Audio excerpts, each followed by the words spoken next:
I want to use this as a title for my lecture tonight, The Other America.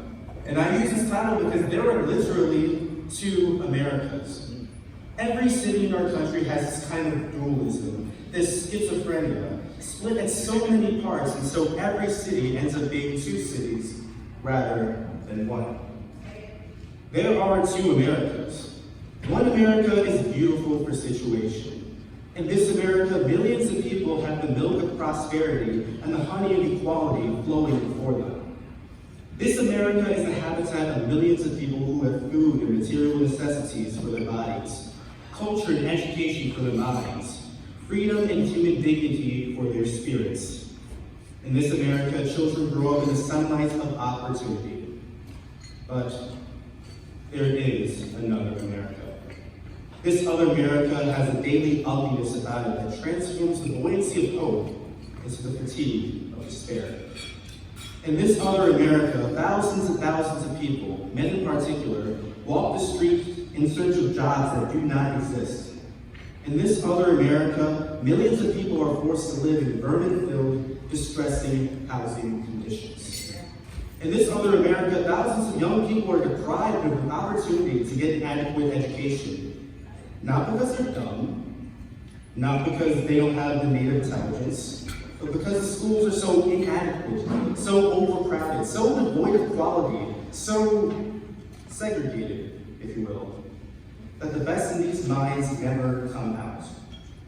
Probably the most critical problem in the other America is the economic problem. There are so many other people in the other America who can never make ends meet because their incomes are far too low, if they have incomes, and their jobs are so devoid of quality. And so in this other America, unemployment is a reality, and underemployment is also a reality. So the vast majority of the Negroes in America find themselves perishing on a lonely island of poverty in the midst of a vast ocean of material prosperity. This has caused a great deal of bitterness. It has caused a great deal of agony. It has caused ache and anguish.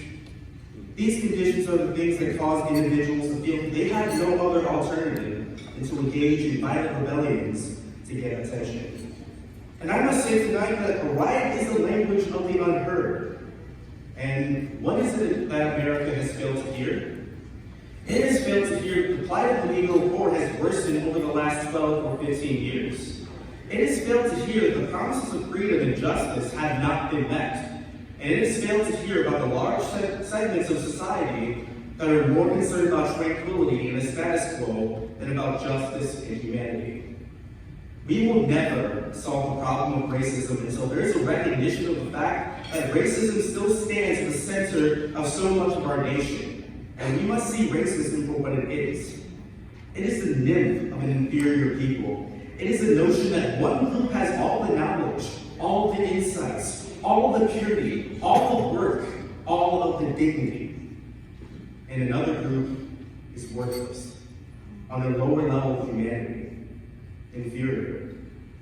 To put it in a philosophical language, racism is not based on some empirical generalization which, after some studies, would come to the conclusion that these people are behind because of environmental conditions. Racism is based on an ontological affirmation. It is the notion that a very being of a people is inferior. And we have to see that this still exists in American society, that until it is removed, there will be people walking the streets of live in their humble dwellings, feeling that they are nobody, feeling that they have no dignity, and feeling that they are not respected. The first thing that must be on the agenda of our nation is to get rid of racism. Thank you.